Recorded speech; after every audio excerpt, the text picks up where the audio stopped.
And if you keep putting the defense in bad spots and they keep stepping up for you, as they've done really what looks like now pretty much 3 weeks in a row, I don't know how anybody out there could think that the Chiefs are really driven by their offense at this point, because the defense is really the one that's stepping up and making the plays.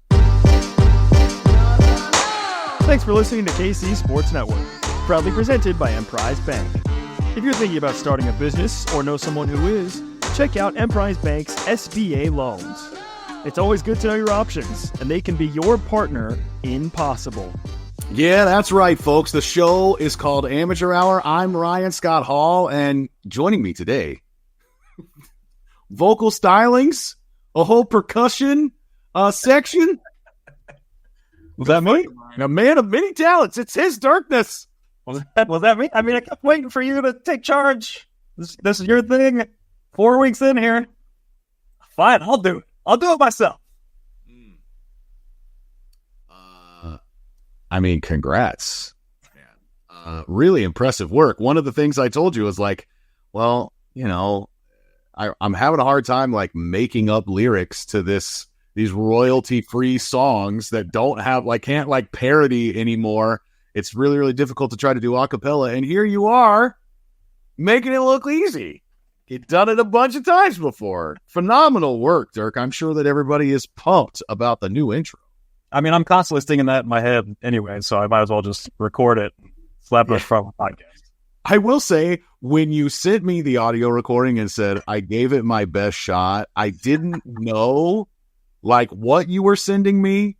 But as soon as I hear that you're doing Rock and Roll Part 2, I'm like, of course he is. I mean, is there anything other than Gary Glitter that Dirk would try to do? No way. No. Of course it's Gary Glitter. Well, listen, Dirk, if we're talking football today, which we do occasionally, I've noticed through 3 weeks, style points are a little scarce in Kansas City to start the year. They got 3 wins by a combined 14 points.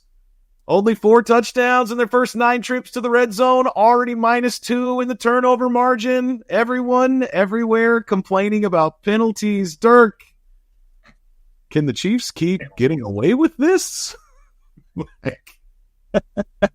Yeah, sure. I hope so. I mean, why not? The mind-blowing stat out there. So the Chiefs have now won 9 straight games dating back to last year and including the playoffs.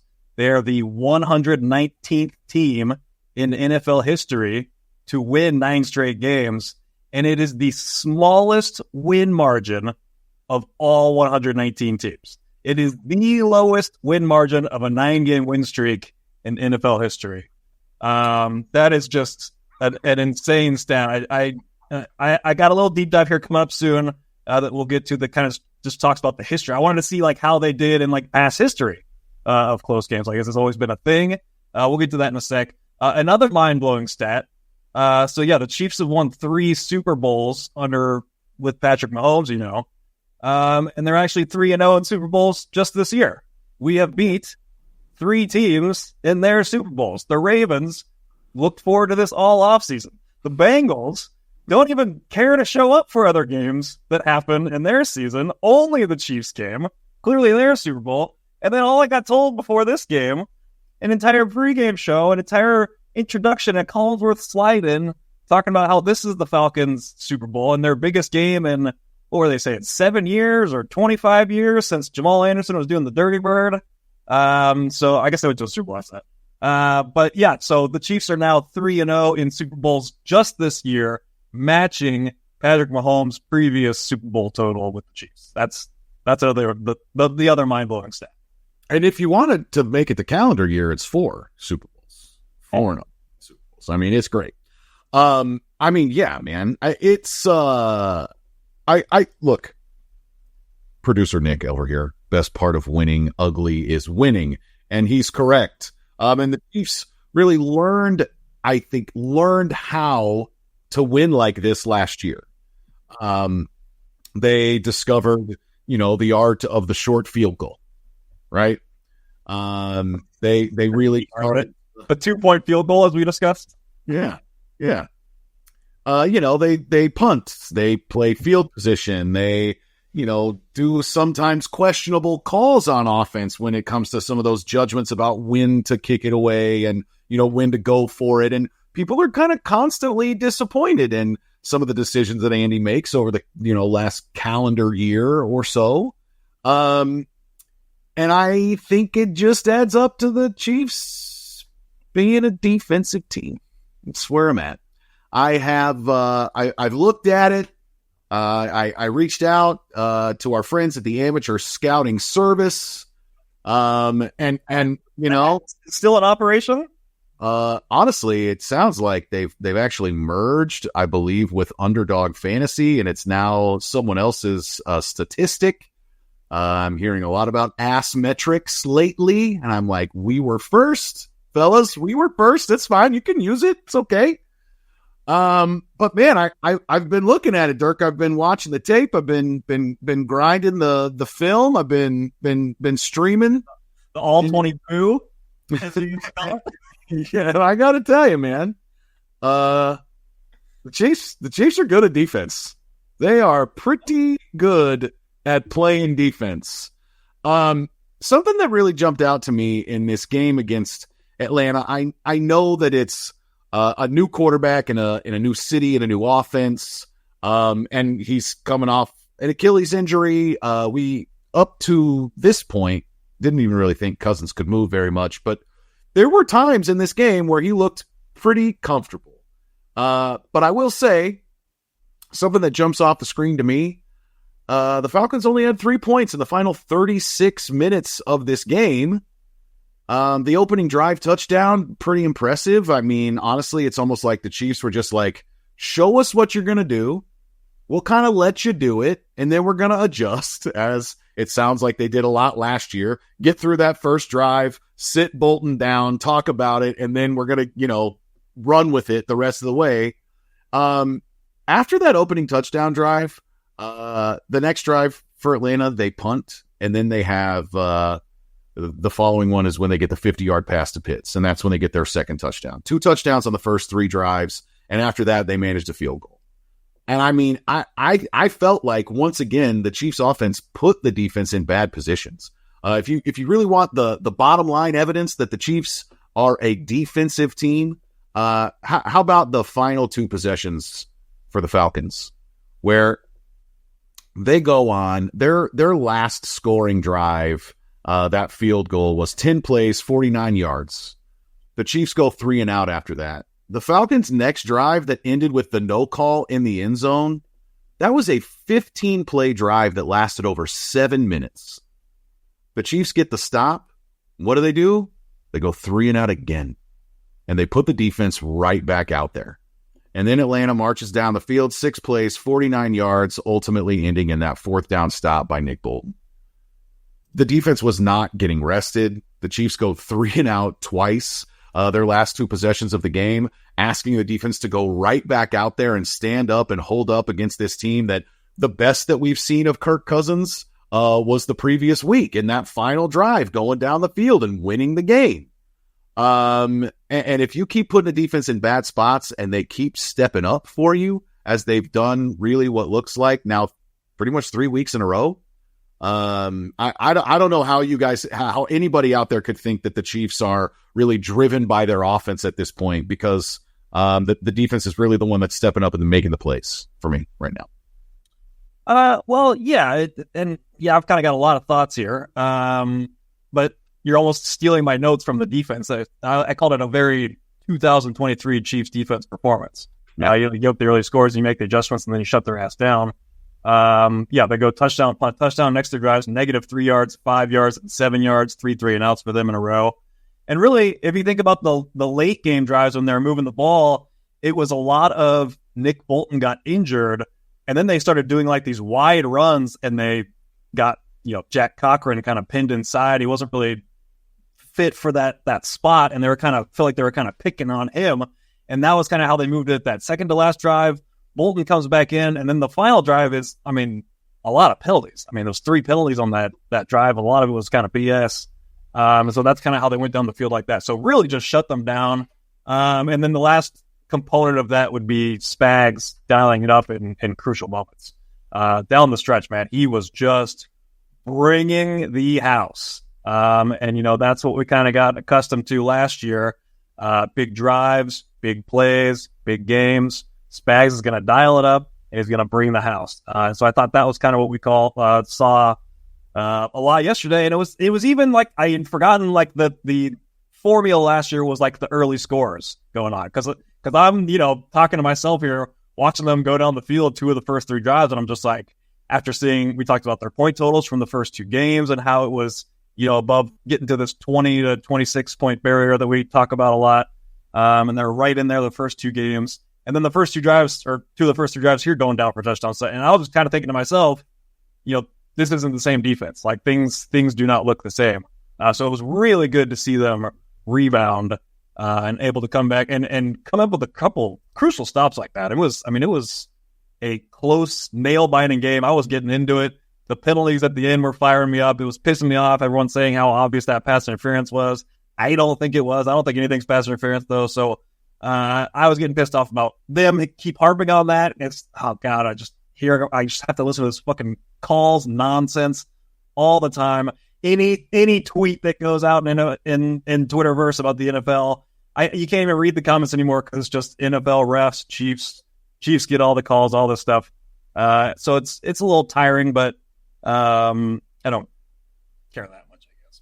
I mean, I'll say this, like, one of the things that I think is very obvious is that the Chiefs do miss L'Jarius Sneed and Charles Omenihu. Like, there's no question about it that really, I think one of the primary issues that we're seeing so far, I mean, against Atlanta, they really didn't generate anywhere near the level of pressure that I was expecting.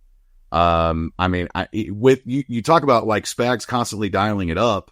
They rushed some throws, right? They rushed some throws, but as you said, he had to because they weren't getting the pressure that they needed with 4. And I went into that game. I can't remember if it was heard or saw, but somebody dug up the stat that through the first 2 games, Chris Jones and Wharton had combined for the most pressures through 2 weeks of any interior duo.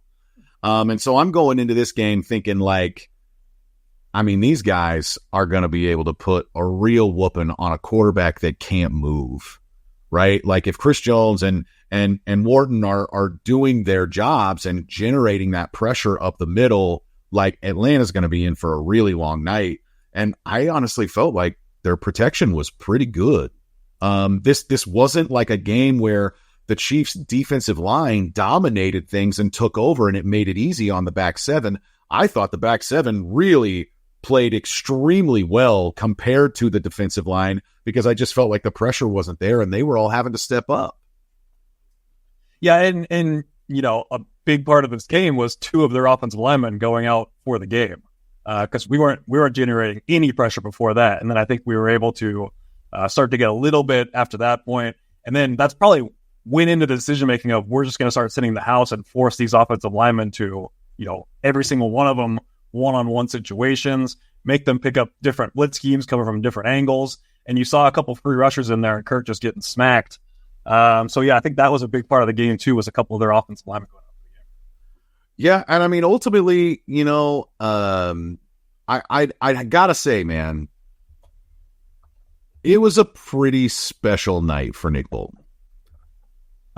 Pretty special stuff from him. I mean, I'm seeing a lot of people say like this might be Nick Bolton's best game, and I'd remind you that he was a judgment call away from having 2 touchdowns in a Super Bowl. So I don't know if that's if regular season week 3 was the best game that Nick Bolton has ever played. But you're getting down into crunch time. And ultimately, it's a 4th and inches. And Nick Bolton breaks through and is able to close out a close game. And I know, Dirk, that you actually had some numbers on close games. This one, I'm sure, fitting into that metric somehow. What'd you want to get into on close games today? Well, yeah, so I kind of teased it earlier, just talking about the Chiefs pulling out this close game. And that's kind of like the narrative coming out of this game is just like, the Chiefs haven't played well yet.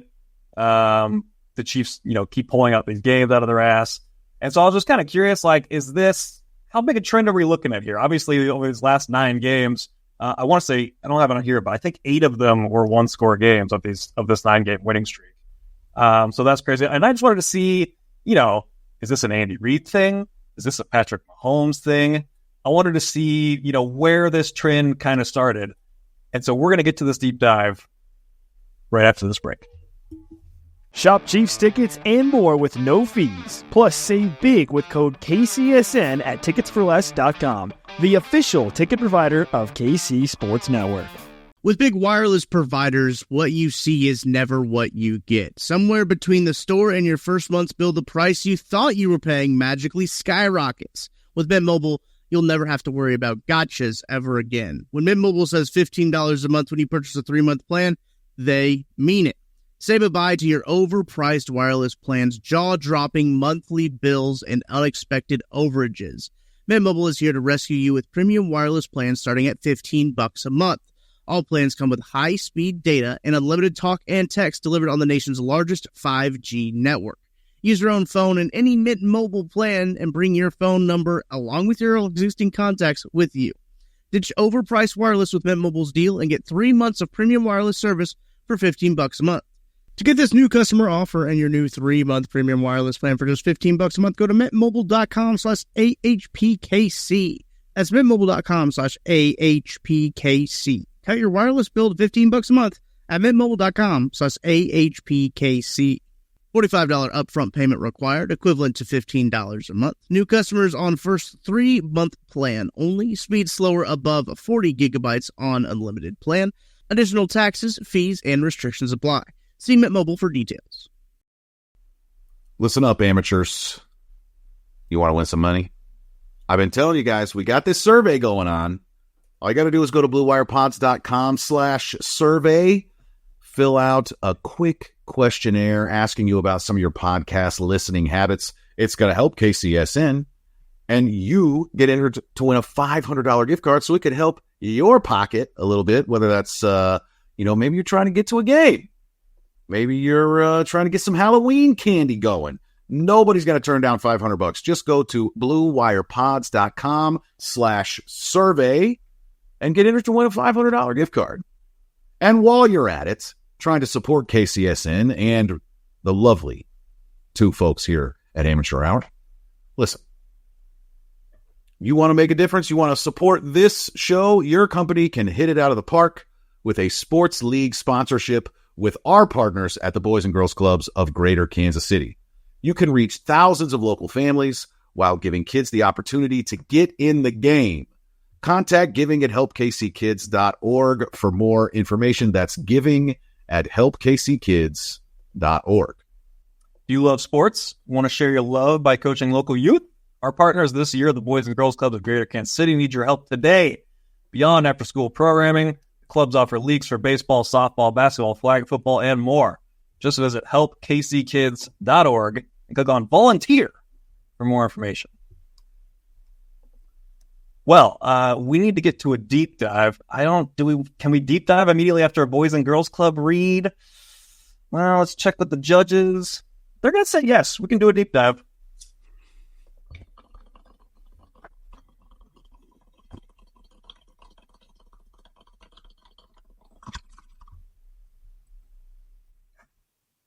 Now we're ready. Okay, so close games in the Chiefs under Andy Reid, under Patrick Mahomes. I got some stats here. It's one-score games is always kind of like a stat that's like evens out over time. Like one of the things that people look at, like the nerds look at before the season, like, well, they were 8-3 in one-score games last year. There's a good chance this will just regress because if you look at it over a long enough time period, it's basically just a 50-50 thing. Now, there's some factors that can change that. Obviously, if you have someone who's particularly clutch, which we kind of think Mahomes is, in that vein, that can kind of change it. I have another theory that it also gets easier, like once you've done it before, especially early. And I mean, done it by like winning. Like, so Mahomes wins a Super Bowl early in his career. It kind of takes a lot of the pressure off of him, for future winning. Like he's been there and done that. Like, what do I have to lose if I lose this game? I've got a whole resume here of wins and close games and all this stuff. And, think about the difference between, Josh Allen or Lamar Jackson going into like a playoff game, like heaps and heaps of pressure on them at this point because they haven't got it done. So, Mahomes winning that Super Bowl early in his career, much like Tom Brady winning early in his career, like something I've always kind of thought to myself, like if you reverse a result early in like Brady and Peyton's careers, like give Peyton an early Super Bowl and Tom Brady not, then, how does it change their career arcs all of a sudden if Peyton has that pressure lifted off his back instead of, facing 6-7 years of can't win the big one. So this all goes together here. So I looked at the Chiefs under Andy Reid in one-score games. They are 69-45. That is a 60% win percentage. It's 60-39 in the regular season, 9-6 in the playoffs. Under Patrick Mahomes, 46-21. That is a 69% winning percentage. So it goes nice. Double nice here. So 60% under Andy Reid, 69% in the Mahomes era. He's actually 9-2 in playoff games in his career in one-score games, losing to the Patriots and losing to the Bengals. Now, Mahomes post-Super Bowl win, and this is where I get to like the pressure getting lifted off him almost a little bit, and it's kind of easier to produce into these games, and you're relaxed, he's calm, and pressure's off.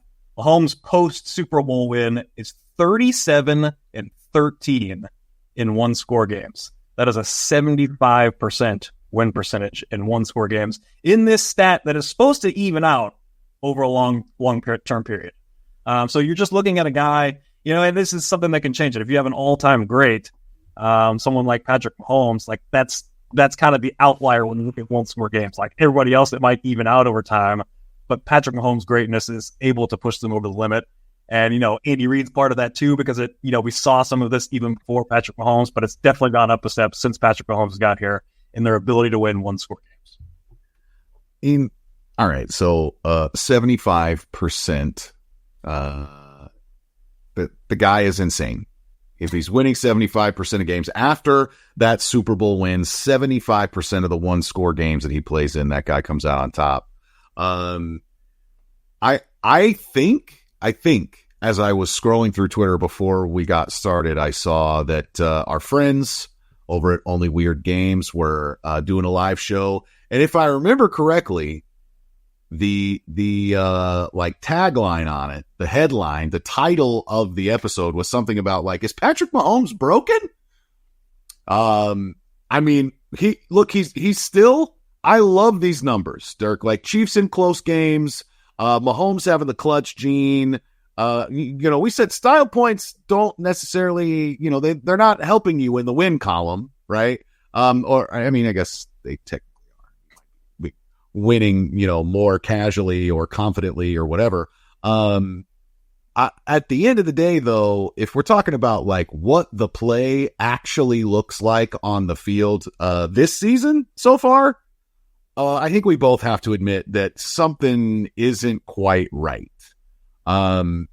Ugly interceptions each of the first three games, and really continuing to look pretty clunky on offense. I would like to, this is not a Mahomes point, but I would like to talk about the Chiefs in short yardage, which continues to just be a bugaboo for Andy Reid and friends.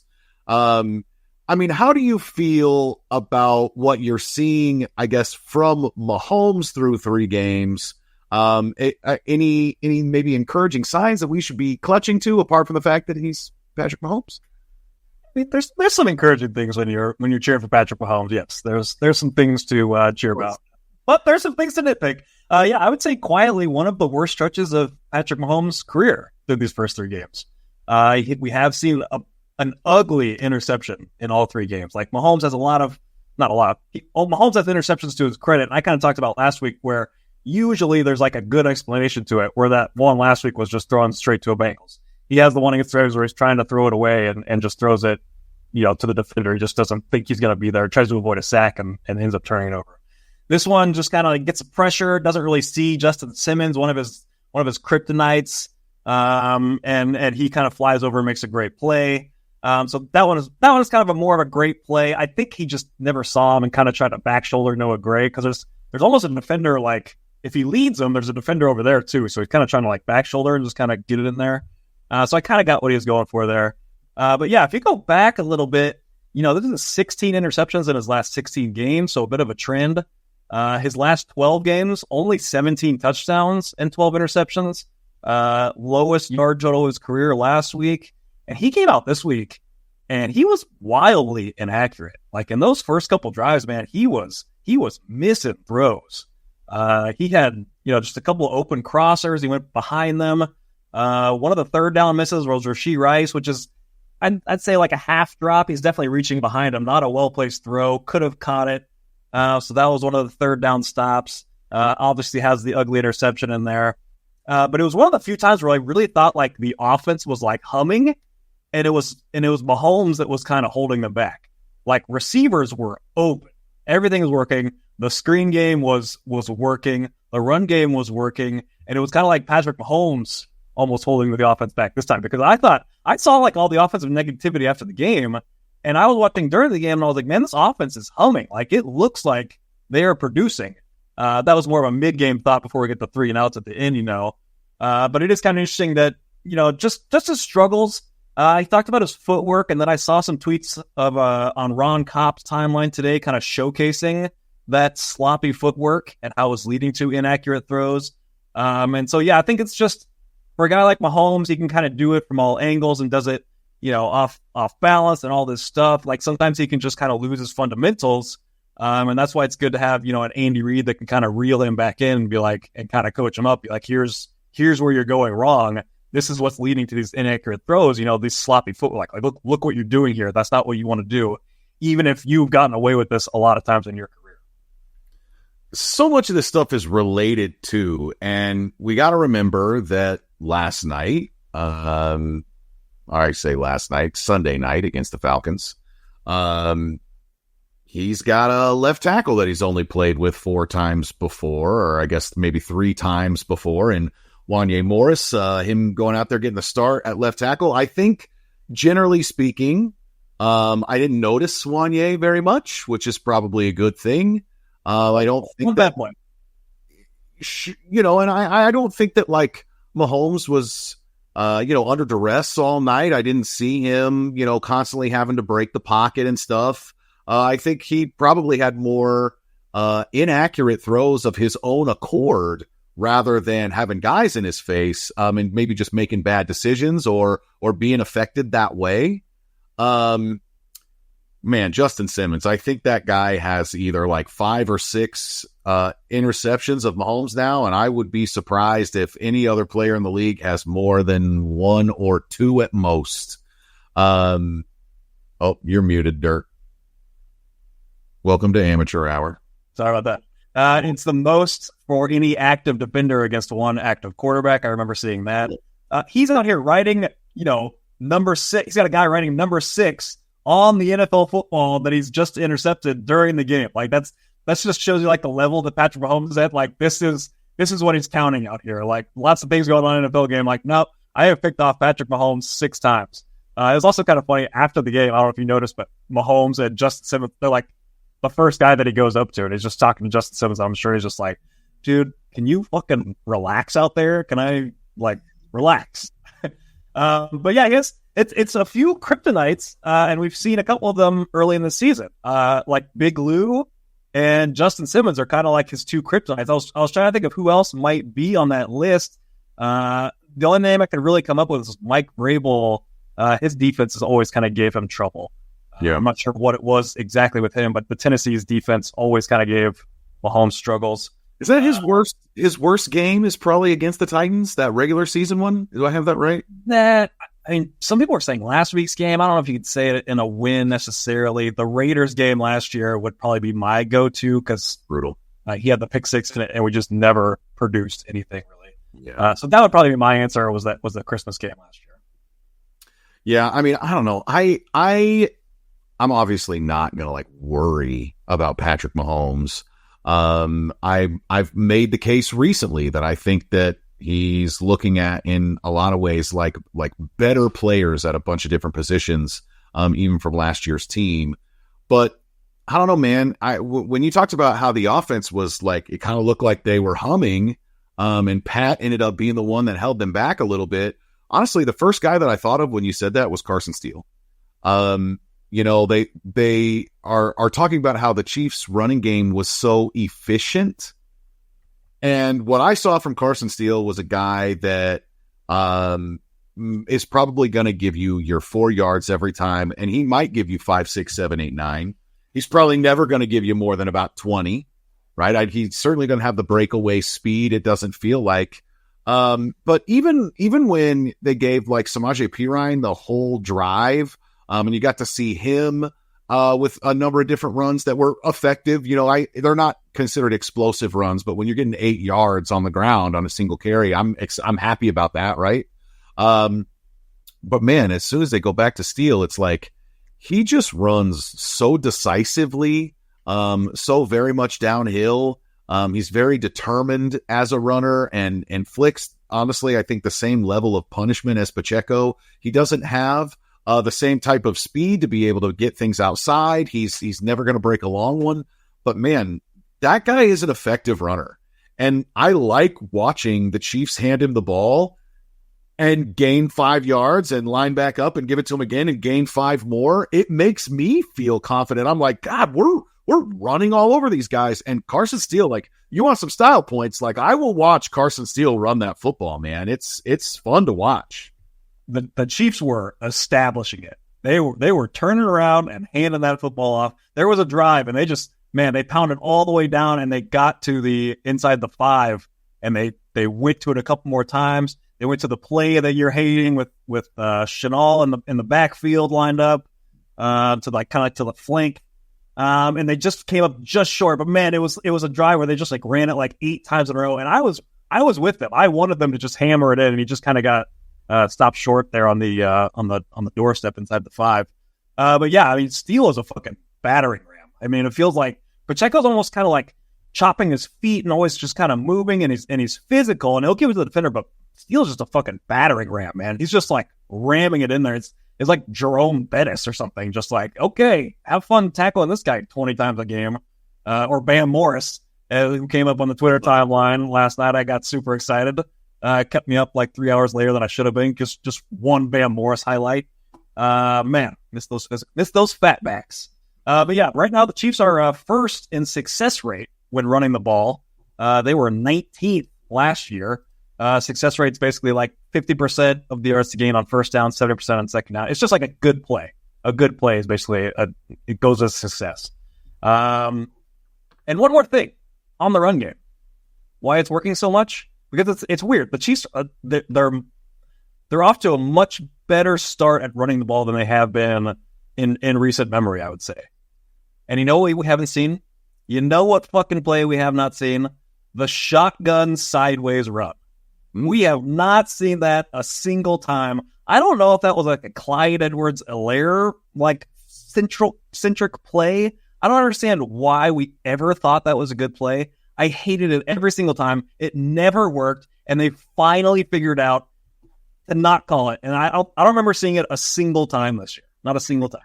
I do recall just begging for a regular handoff.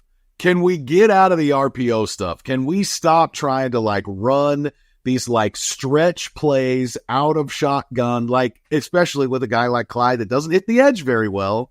Yeah, it is nice to see that they're willing to, they just know that like, look, Carson's going to run between the tackles and he is going to get to the line quickly. Like he's very, got a lot of integrity to that. Probably not much of a cutback lane kind of guy, right? Like he's very deliberate with his running style. And, look, man, I think that I heard some interesting stuff from the lab saying that they almost thought that the run blocking took a step back for when with Wanya in there in terms of maybe he wasn't quite as effective as last season. Maybe it was Kingsley actually just looked a little bit better in weeks 1 and 2 when it came to run blocking. I'll have to check the tape on that. But I did think it was kind of interesting that Andy said, hey, you're going to see both of them. And what that meant was you're going to see Kingsley out there like for 2 or 3 plays, is a tackle eligible or whatever. Let me ask you this. The Wanya King combo, one of them, Wanya, I believe, he's the one that's known as the run blocker, and Kingsley's more of the pass blocker, I think. Like, is there a scenario where Andy could just rotate these guys based on the play call? I was also kind of wondering if like he wanted to just play them at the same time. 2 are better than 1 sort of a thing. I mean, Wanya has caught a touchdown, right? Like one jersey for the 2 of them, like put both of them in one jersey and then have them block like that. I was kind of thinking about like that, or like a trench coat sort of thing. Like, can they wear those giant coats that they get on the sideline on the field? I don't know if we can put both of them. I don't know. The Chiefs left tackle is now 13 feet tall, right? Maybe it's like a 3-legged race sort of thing where we tie their middle legs together. I don't know what it is, but I'm just kind of trying to figure out like what's going to happen here. Because it sounds like if we put them together, we'd have a pretty good left tackle. He'd still be young, right? But might have a more well-rounded skill set. I do want to at least compliment Wanya. I was so frustrated. I just wanted to watch Kingsley play tackle. And apart from, like you said, maybe like one hiccup or something, Wanya felt a little more confident out there, I guess I will say. Yeah, I thought Wanya played really good. Gave up the 1 sack, but I thought he did look better than Kingsley did the week before. He had an easier assignment than Kingsley in week 2.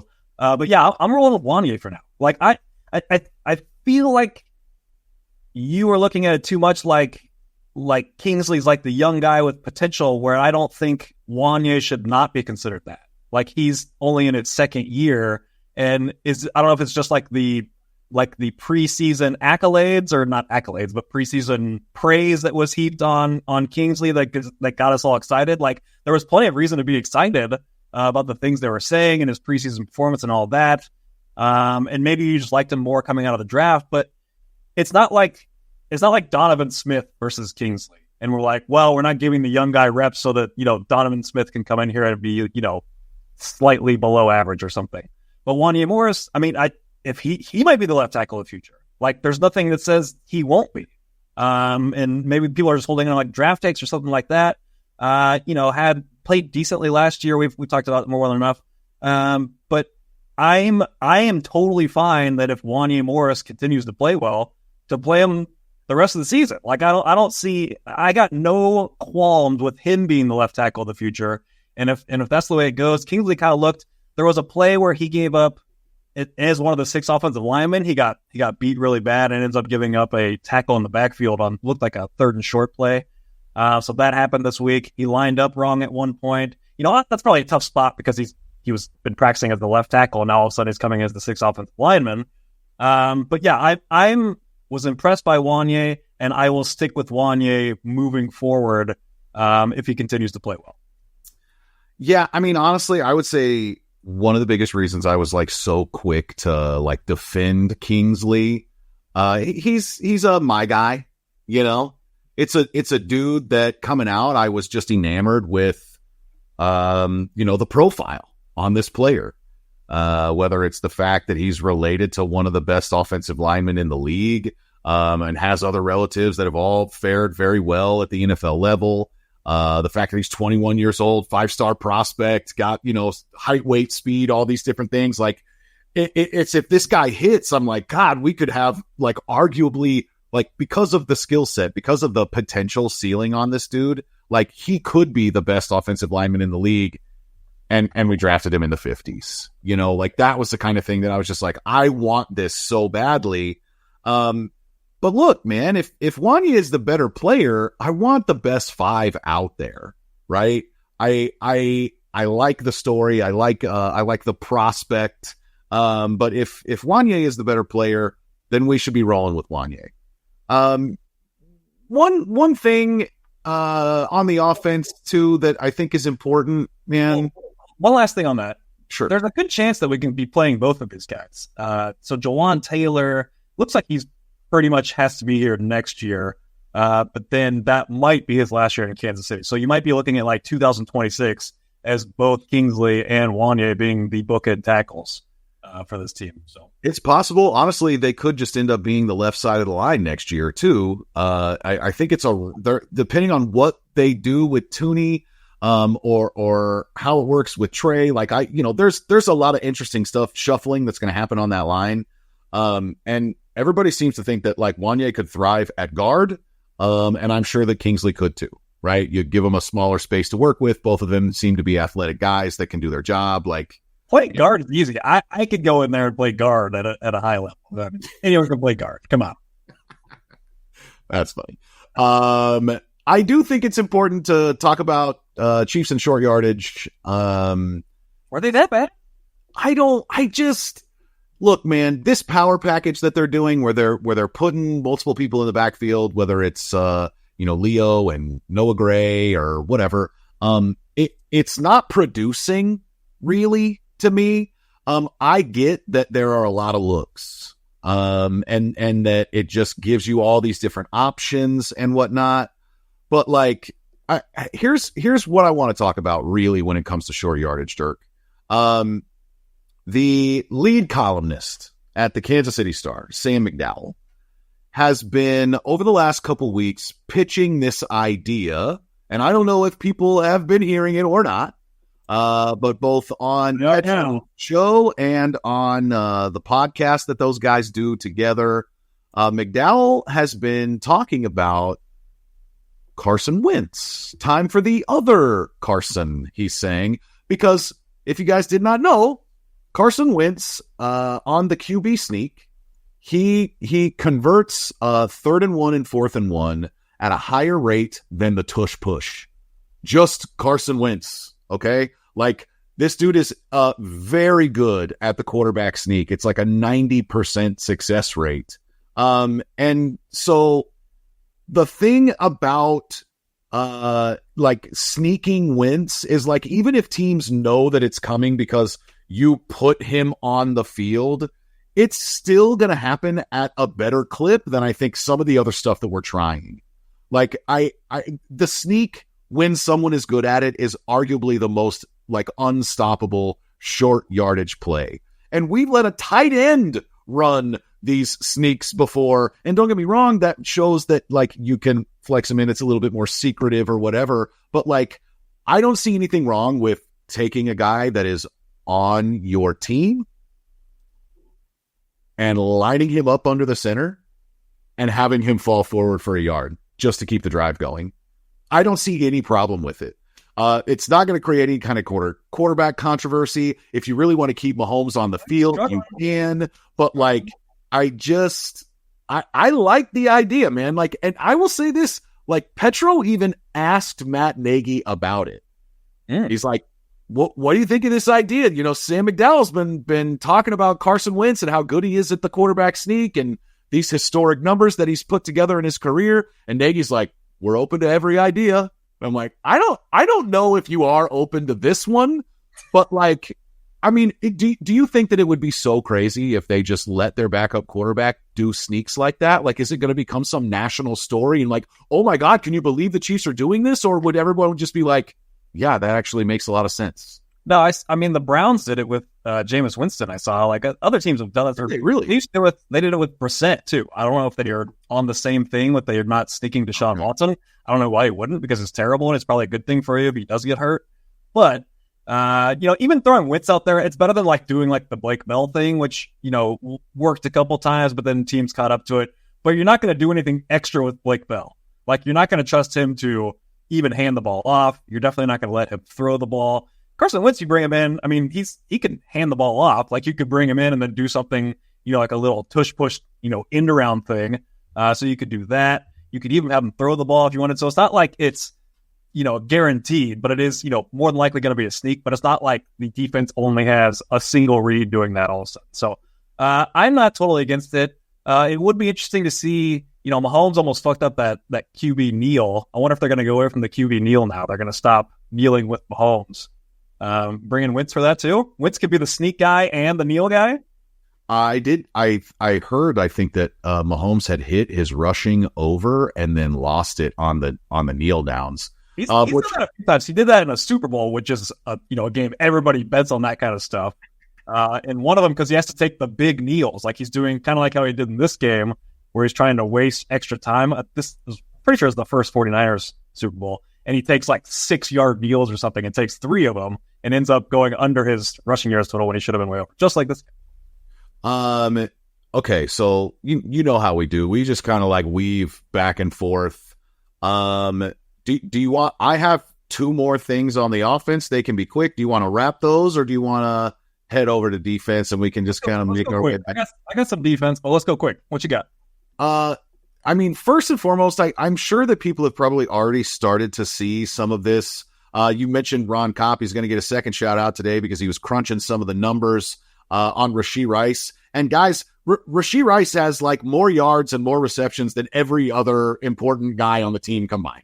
Rashee Rice is once again the Chiefs offense. And obviously he had just a phenomenal game last night that's boosting some of those stats.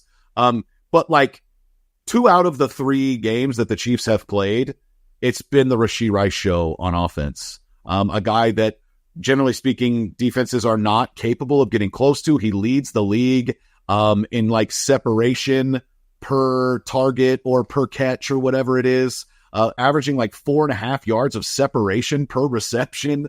Some of that having to do with where they're targeting him on the field and stuff. I get it. But like the guy just looks so confident, and they just keep going to it over and over again. And it's really, really fantastic to watch. But it makes me start to wonder about other guys. And so, I mean, you want to touch on Rashee and then we can get to maybe a couple other pieces? Well, yeah, he just looks explosive this year, and I've been asking to see him in some intermediate routes. We saw him catch a couple of those this week, a couple doing a little, it was kind of interesting. Collinsworth pointed out, that was a really good point, doing like a Kelce route, where he kind of just does like a little zig and just kind of sits in a zone. That was really interesting, like that they might be going away from Kelce doing those routes and going to Rashee, and just that Rashee is able to do it. And then like a deep crosser that he caught too. He just looks really explosive this year. I don't know. I just remember last year, and maybe I'm misremembering, and I was just kind of down on the whole Chiefs receivers and just wasn't, ready to crown like a second round rookie kind of thing. But I was like, we had to force the ball to Rashee because like he was the only competent person, not because like he's actively winning out there. And yet this year I feel like feed the man because nobody can cover him. Like he just feels like a different animal this year. I thought he was first in receiving. He's actually second in the NFL in receiving yards. Receiving yards. What? Wide receiver. The wide receiver one. So yeah, just overly impressed with Rashee Rice. He was fantastic in this game. And just a screen. We almost use him in like a Deebo Samuel kind of role out there almost. Like run him on a sweep on that 4th and 1 and just feeding him screens. And people can't tackle him. He's just huge. And so that was we got popped on that one. We ran it too many times, too many times, and he just gets absolutely fine. Deebo was really somebody, I think I floated it once or twice last year. Like that's kind of what I was starting to see a little bit in terms of the way that they could use him. The thing that's been, I think, so impressive about Rashee, at least through these 3 games, you talk about how explosive he is.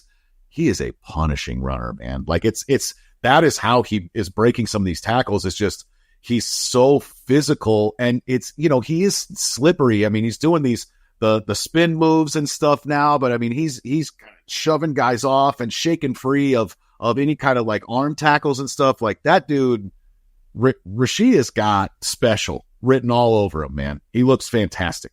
It's really weird. Like the Chiefs are kind of evolving because it was just like such a high flying team. And now you're looking at, you're talking about Rashee Rice being a punishing physical receiver. We're talking about Pacheco being punishing physical, Steele being punishing, and our run defense, we're going to get back to the defense, but the run defense now picking it up. And we got physical players sitting over there. We got Chenal sitting over there. We got Pennell sitting over there. We got Tranquil's physical player. Like it's weird to see where the Chiefs have gotten to because they're kind of evolving into, so far this year, they're like a run offense and a run defense kind of team. which was really hard to see coming. It's an interesting evolution of the team. Yeah, I mean, I like that. And we can go from the high highs of Rashee Rice to what I guess I would consider some low lows on the offense. And Lolo Jones. I wanted to do just like a quick vibe check on Xavier Worthy. I guess I have one question.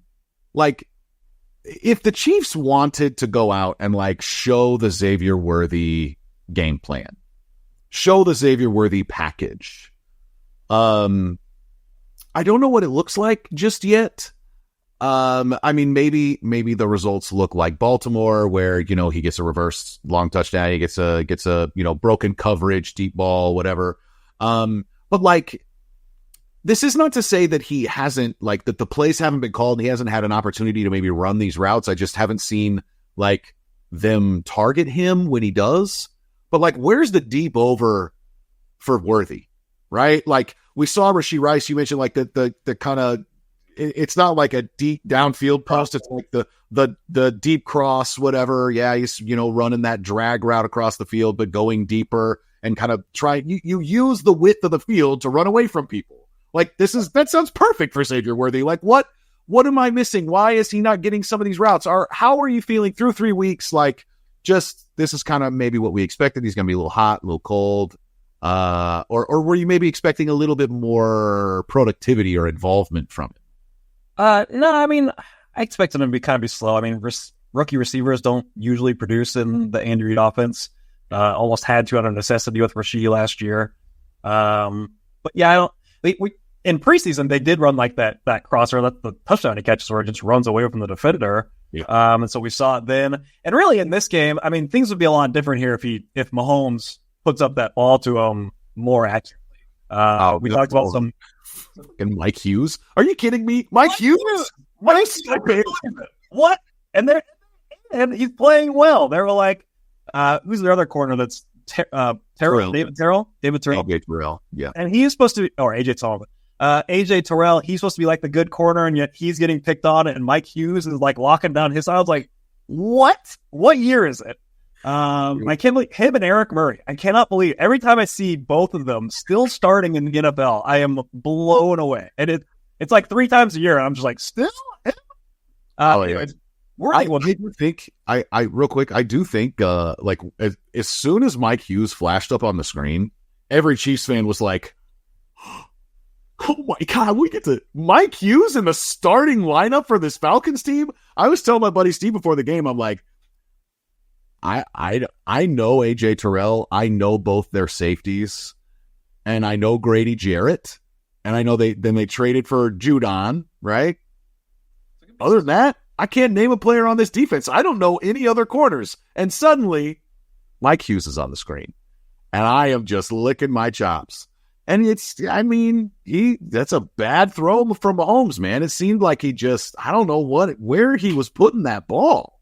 It was kind of late, and he should have just had all the grass open to the right. Just put it out to the right and let him use his speed and run under it. Like, you kind of just put it in the one area where the defender was able to catch up to Worthy because he has, you know, that kind of angle right there. So yeah, not a well-placed ball there, but things would be a lot differently right now if Worthy just catches that touchdown there. I think we're kind of talking about him differently. So I'm not worried about anything. I think they should be featuring him more. I do like kind of throwing like the screens to him because he's so fast. Like if he could just gets the angle, like I could see him breaking one of these for 80 yards. But I'm fine with where he is. I'm fine. I thought the expectations were a bit high, like seeing where he was going in like fantasy leagues and stuff. I was not expecting that. But hopefully they continue to use him more on like more traditional routes and start developing him as like a actual true receiver. I think I would have just expected that like someone that there would be a number 2 kind of like emerge somehow. Like we're getting all of this volume and production from Rashee Rice, but not much from any other receiver, not much from any running back. And I don't know about the tight end position, man. It hasn't been a great start to the year. I know that prior to the Falcons game, in that game against Cincinnati, Travis lost his consecutive game streak since Mahomes became the starter. Travis Kelce had at least 3 receptions in every single game. It was an NFL record streak, and he lost that in week 2.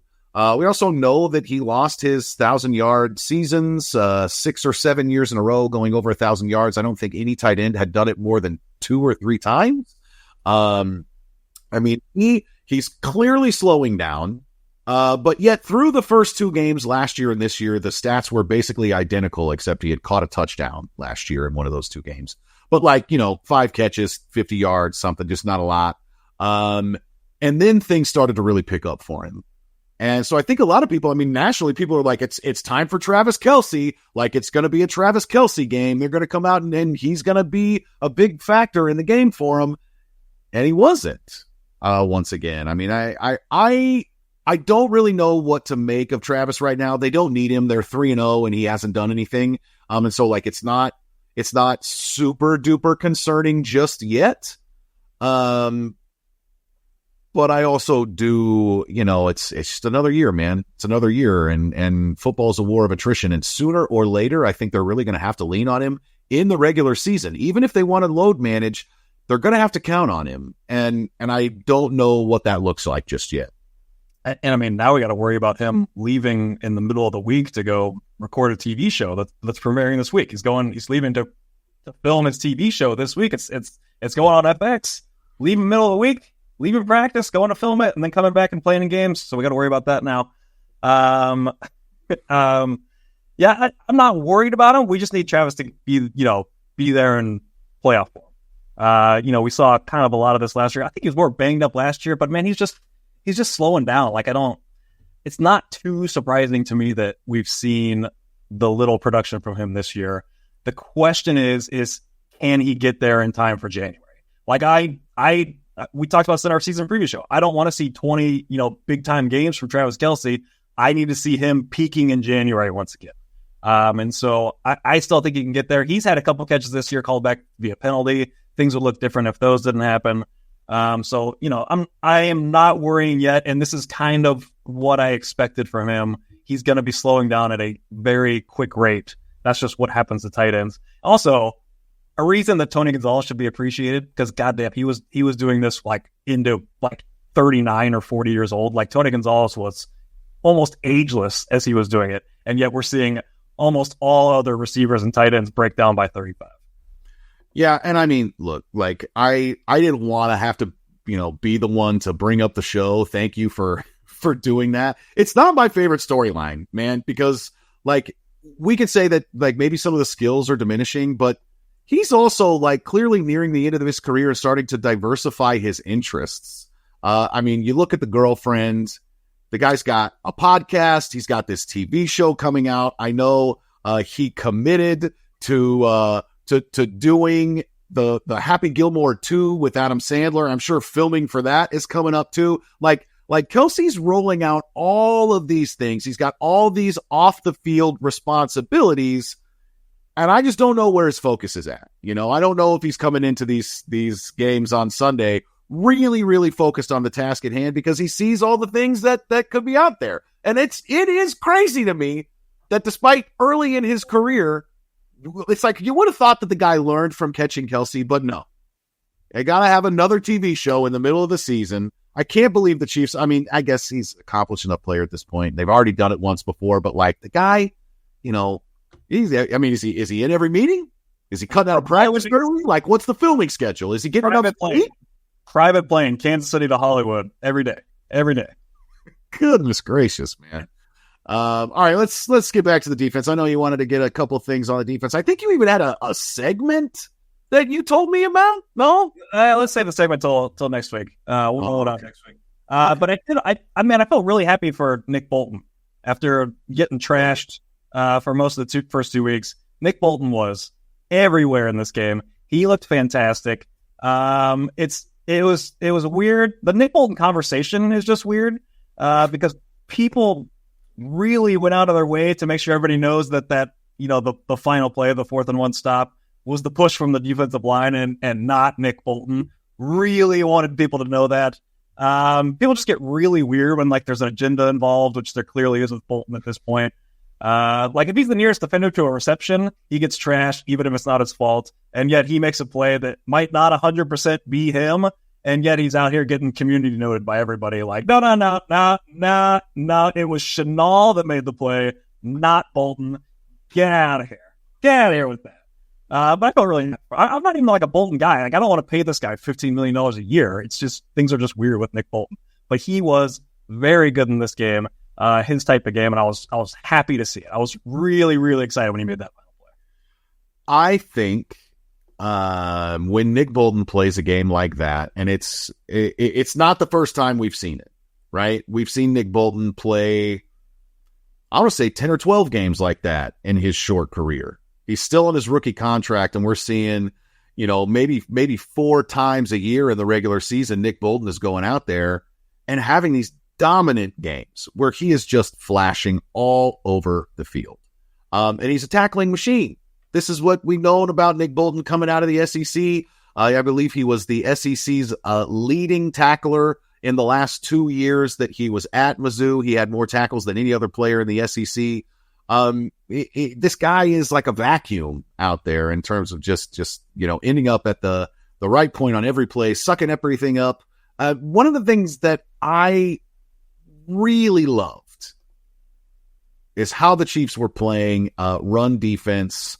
I'm not sure if you've noticed, Dirk, the Chiefs defense against the run. I was looking specifically at running backs because it, works for the narrative that I'm trying to build here. Oh, yeah. But against running backs, Baltimore, 14 carries, 49 yards. Cincinnati, 16 carries, 65 yards. Atlanta, 23 carries for 63 yards. I mean, they are absolutely shutting down running backs.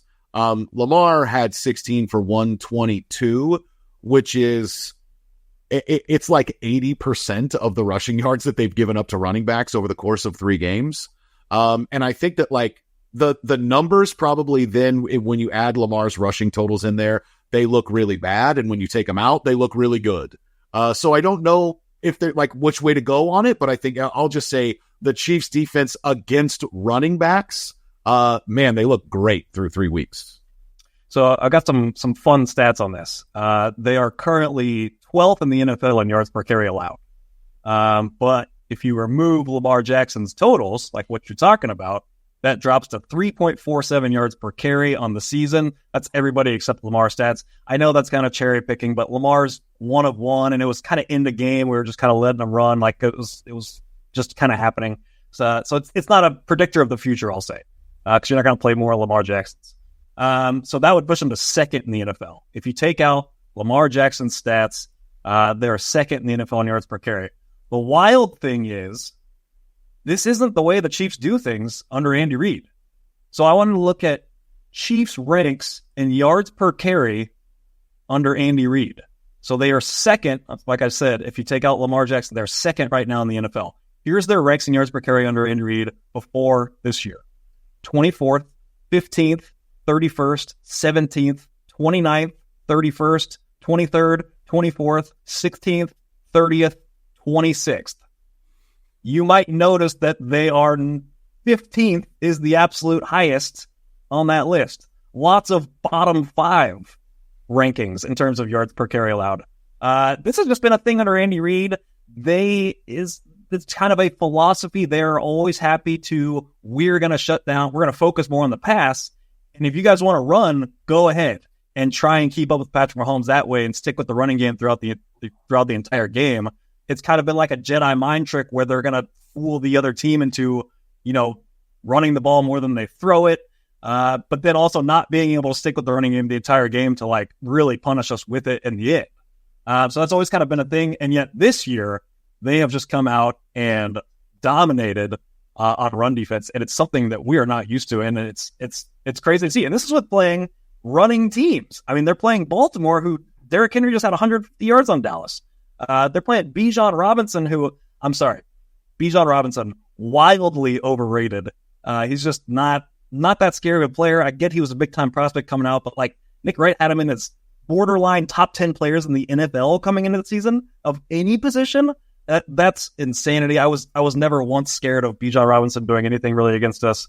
But yeah, it's wild to see how good they've done against the run this year. I think I know what it is. It's the fact that Mike Pennell is on the roster in September. Like, normally we're calling him up. It's starting to get cold outside. It's November. We're coming up on Thanksgiving and like, hey, Mike, are you ready to play football?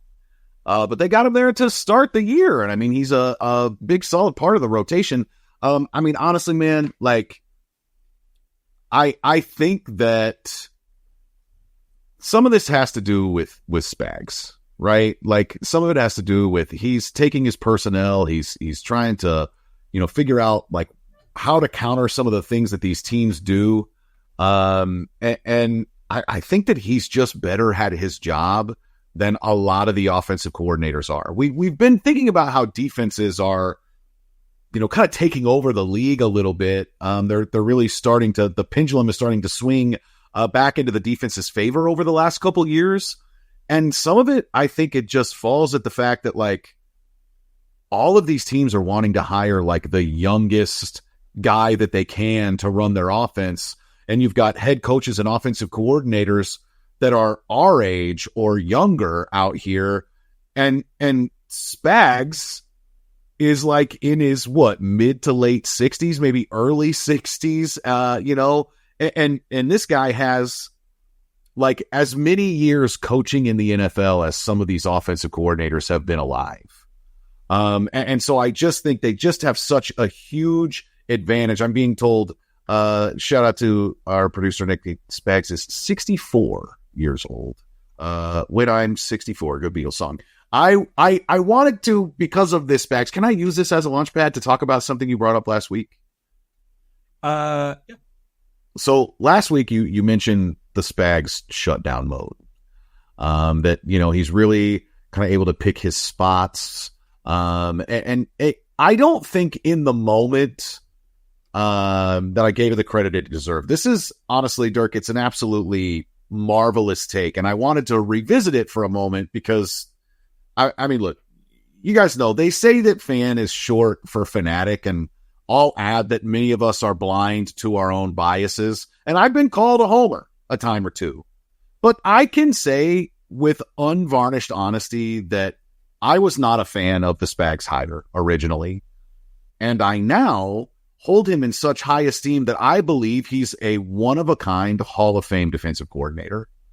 Whether it's that Spags has this like Santa Claus-sized bag of blitzes so that he could never actually run out of ideas, maybe see also Harry Potter, or that he's potentially saving some of his best stuff for crucial moments, or that he just doesn't want to show his cards unless he absolutely has to. Here's the thing. This man has earned, I believe, the same right as Andy Reid to be viewed as entirely capable of doing any of those things. He's that good. So, shout out to Spags and shout out to you, Dirk, for an excellent take on last week's show, finally. But no, I'm riveted by this idea that both 13 years that finally got one.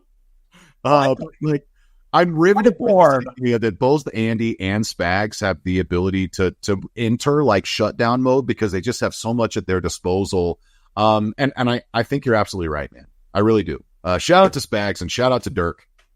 It comes, bringing it back full circle, winning these close games, winning all the time, kind of just a belief, they know they're going to be here in January. And that's kind of been the theme of our podcast since we've been winning Super Bowls. This is a January team, not a September, October, November team. They know when they have to be at their best. And this is how it happens with dynasties. I mean, I'm sure the Patriots felt kind of the same way. Remember, they would always kind of play down to their opponent too. It's no secret that, the best teams are able to do that and then save their best for the best opponents. It's very helpful in terms of, playing against other elite competition and able to come out with these, like you're able to keep just a little bit of your scheme for these big time games. And that's what helps them pull it out in the end in all these close games and these playoff games against all these other pretenders out here. But yeah, it's you can really see all of that kind of line up for how the Chiefs want to do things and how it's played out over the last few years. Dirk, I've emptied my notes, except I forgot to call him quiet quitting Kelce. That's the only note that I didn't get to today. Because of the shot of him on the sideline. I don't know. The guy's got a lot of interests, man. He's got a lot of interests, and I don't know how interested he is in getting open on Sundays. I'm intrigued by the Swifties going against Mahomes now, because they're like, they think it's a Patrick problem. They're like putting up clips on Twitter, and they're like, Kelce's open, and Mahomes just isn't throwing him the ball, and they think it's because Brittany Mahomes supports Trump and Kelce Swift supports Kamala or whoever else is in the president. Where's the other one? Sleepy Joe. And that's our politics with his. I made it. I got both candidates. I got them. I eked it out. Last thing, the all whites. I love the all whites. They have to wear the red socks. It should be illegal to wear the red tops, red bottoms, and not the red socks. I was very angry to not see the red socks up there. The Chiefs will be out in your neck of the woods this next week. A little 3:25 action. 1:25 local time. That's a nice, like, kind of late kick, but not that late. And some of our boys are going out too, right? You're gonna have a nice little crew at the Chiefs Chargers game. I'll be there with the KC boys. You ready? Well, I believe that Joe Alt will not be playing. I believe that Rashawn Slater might not be playing. It's up in the air about whether or not Justin Herbert will be playing. But you know how the Chiefs are against backup offensive linemen. I'm sure the Chargers will have their highest point total of the season or something, and the Chiefs will eke out a win with, 2 points at the end or something. But folks, this has been Amateur Hour. I'm Ryan Scott Hall. He's his Dirkness. And, see you when the Chiefs are 4-0 after beating the Chargers. Yeah, we're gonna threes.